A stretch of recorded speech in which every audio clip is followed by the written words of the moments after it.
Under every spreading tree and on every high hill, you could find an idol. Altars to Baal set up all throughout the country, and even a pagan Canaanite altar inside the temple of God. That's what things had devolved to. King Manasseh had set up idols throughout the country. There had been times of reform at various times, but idolatry was still practiced throughout the nation of Judah.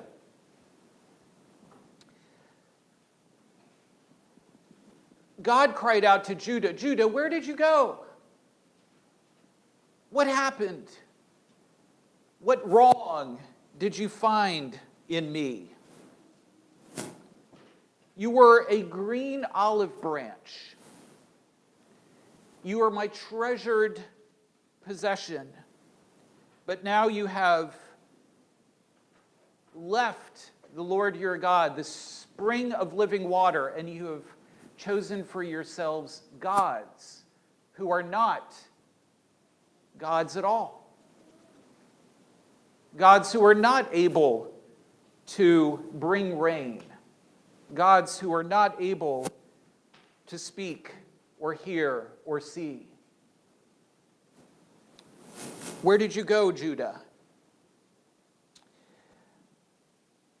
God's heart was broken as a bridegroom is broken when his bride abandons him.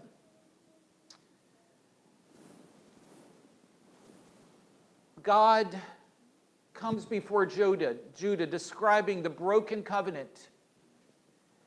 God had brought Israel out of Egypt through the Red Sea into the promised land. He provided protection. He provided food. He provided his very presence, the pillar of cloud by day and the pillar of fire by night. God was faithful to his people and led them into the promised land. But once in the promised land, the people forgot him. There were times of renewal, there were times of revival, there were times when the people returned to the Lord their God, when God would send an enemy, when God would send an invading country, and they would cry out to the Lord. But eventually the evil of the people became so indelibly imprinted on their hearts that God said the evil has become beyond repair. And he declared that judgment was coming.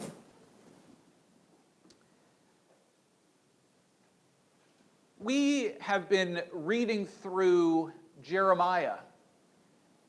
If you wish to open up the book of Jeremiah, we're going to begin with the 11th chapter of Jeremiah.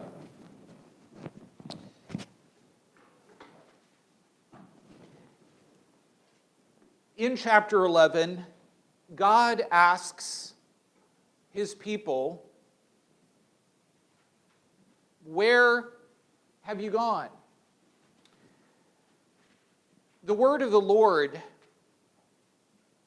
in chapter 11, verse 1, the word of the Lord comes to Jeremiah, and God says, "Hear the words of this covenant."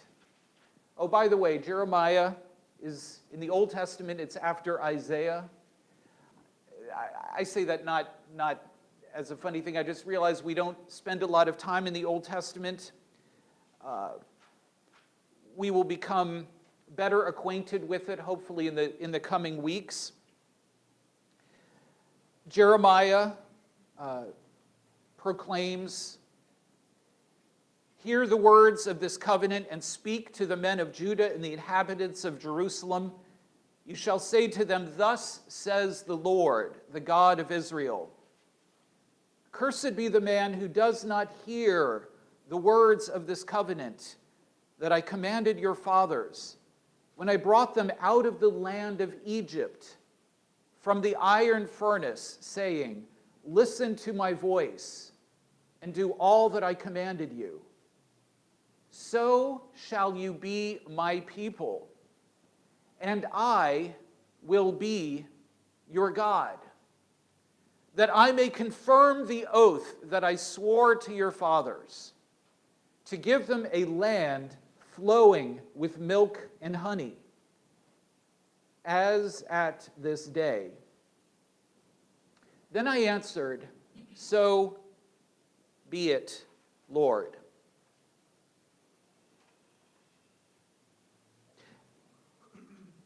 And the Lord said to me, "Proclaim all these words in the cities of Judah and in the streets of Jerusalem. Hear the words of this covenant and do them. For I solemnly warned your fathers when I brought them up out of the land of Egypt, warning them persistently, even to this day, saying, 'Obey my voice.' Yet they did not obey me or incline their ear. But everyone walked in the stubbornness of his evil heart. Therefore I brought upon them all the words of this covenant, which I commanded them to do, but they did not." Before they entered into the promised land, in the book of Deuteronomy, we see God reminding them of the covenant that had been established with them. He said, if you obey the terms of this covenant, you will be blessed. Your needs will be met. I will be your God. You will be my people. I will protect you. If you disobey, if you follow other gods, if you are disobedient, you will experience a curse. You will be cursed. The covenant is ratified. It is agreed upon. And God is here in Jeremiah is reminding his people of the covenant that was established with his people before they entered into the promised land. Now, this old covenant seems a bit harsh for us. It is a covenant of law. If you obey the law, things will be great. If you don't obey the law, things will be bad. We're used to living under the covenant of grace.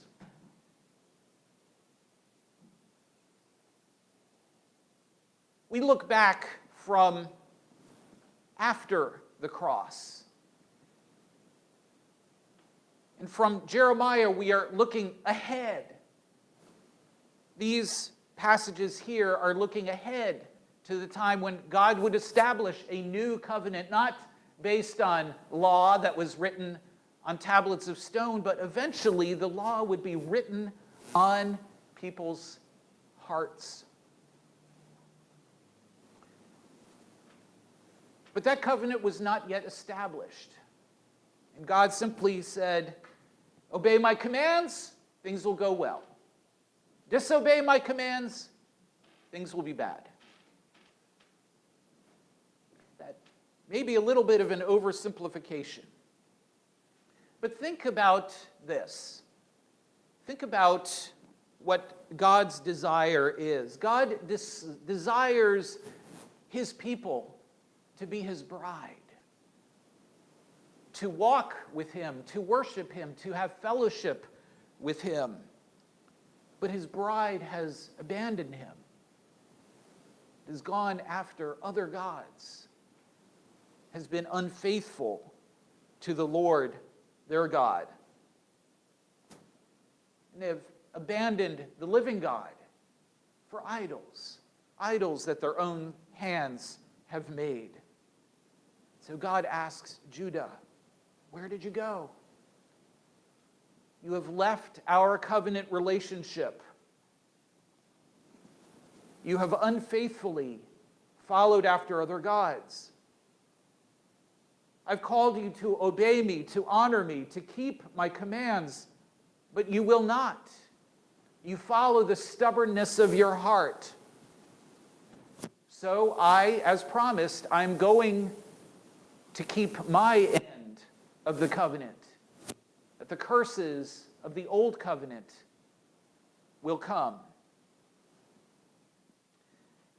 Jeremiah has some problems. He finds himself